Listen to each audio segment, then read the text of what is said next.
Super Saravana stores. இப்போது புதிய அறிமுகம் ஆச்சி ஹோட்டல் சாம்பார் 50 கிராம் ரூபாய் 20 மட்டுமே. சம்மர் வந்தாச்சு. What's your plan for this holiday?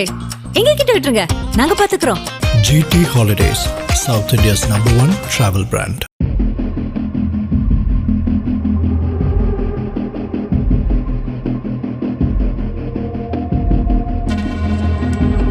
ஒரு பெண் தனது குடும்ப உறுப்பினர்கள் 5 பேருடன் பெங்களூருவின் வயலி காவல் பகுதியில் உள்ள விநாயகா சர்க்கிள் அருகே உள்ள ஒரு கூரியர் அலுவலகத்திற்கு சென்றுள்ளார். ஒரு பெரிய சாக்கு மூட்டையை கொண்டு சென்ற அவர்கள் அதை மங்களூருவுக்கு அனுப்ப வேண்டும் என கூறியுள்ளனர். கூரியர் அலுவலக ஊழியர்கள் உள்ளே என்ன இருக்கிறது என்று கேட்டபோது குடும்பத்தினர் முதலில் பதிலளிக்கவில்லை. சந்தேகமடைந்த ஊழியர்கள் மூட்டையை திறந்து பார்த்தபோது அதிலிருந்து ஒரு வயதான நபர் ஒருவர் வெளியே வந்துள்ளார். இதனை கண்ட ஊழியர்கள் அதிர்ச்சியடைந்தனர். பின்னர் இது குறித்து ஊழியர்கள் குடும்பத்தாரிடம் அந்த நபர் யார் என்று கேட்டபோது அது அந்த பெண்ணின் தந்தை என்பது தெரிய வந்தது. கூரியரில் உடனடியாக பொருளை வேண்டுமானாலும் அனுப்பலாம், ஆனால் மனிதர்களை அனுப்ப முடியாது என்று ஊழியர்கள் மறுப்பு தெரிவிக்க அந்த பெண்ணும் குடும்பத்தாரும் கூரியரை நீங்கள் பார்சல் செய்ய வேண்டும் என ஊழியர்களிடம் வாக்குவாதம் செய்துள்ளனர். ஆனால் ஊழியர்கள் தொடர்ந்து மறுப்பு தெரிவித்துள்ளனர். இதனால் ஆத்திரமடைந்த அந்த பெண், இதை கூட செய்ய முடியவில்லை என்றால் நீங்கள் எல்லாம் எதற்காக கூரியர் ஆபீஸ் வைத்து நடத்துகிறீர்கள் என்று தன் இஷ்டத்திற்கு பேசியுள்ளார். பின்னர் அந்த சாக்கு மூட்டையில் இருந்த நபரை பார்த்து, வா, வேறு கூரியர் ஆபீஸிற்கு செல்லலாம் என்று அந்த பெண் அழைத்து செல்கிறார்.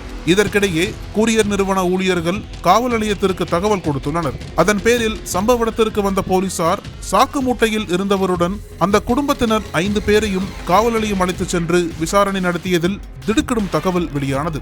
ரம்ஜான் மற்றும் உகாதி பண்டிகை காலத்தில் பேருந்து மற்றும் ரயிலின் டிக்கெட்டுகளின் விலை அதிகரித்துள்ளதால் அதற்கு எதிர்ப்பு தெரிவித்து அந்த பெண்ணின் குடும்பத்தினர் ரீல்ஸ் எடுத்து சமூக வலைதளங்களில் வெளியிடுவதற்காக இதனை அரங்கேற்றி இருக்கின்றனர். மேலும் தனது தந்தை மங்களூரு செல்ல வேண்டி இருந்தது.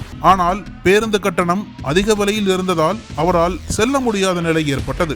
மேலும் பேருந்தில் செல்லும் கட்டணத்தை விட கூரியர் அனுப்பும் கட்டணம் மிகவும் குறைவு என்பதால் நகைச்சுவைக்காக எடுத்தோம் என்று அந்த பெண் கூறியுள்ளார். இதனைத் தொடர்ந்து அந்த குடும்பத்தாரிடம் போலீசார் மன்னிப்பு கடிதம் எழுதி வாங்கிக் கொண்டு திருப்பி அனுப்பியுள்ளனர். இந்த சம்பவம் தொடர்பான வீடியோ சமூக வலைதளங்களில் வெளியாகி கடுமையான விமர்சனங்களை பெற்று வருகிறது.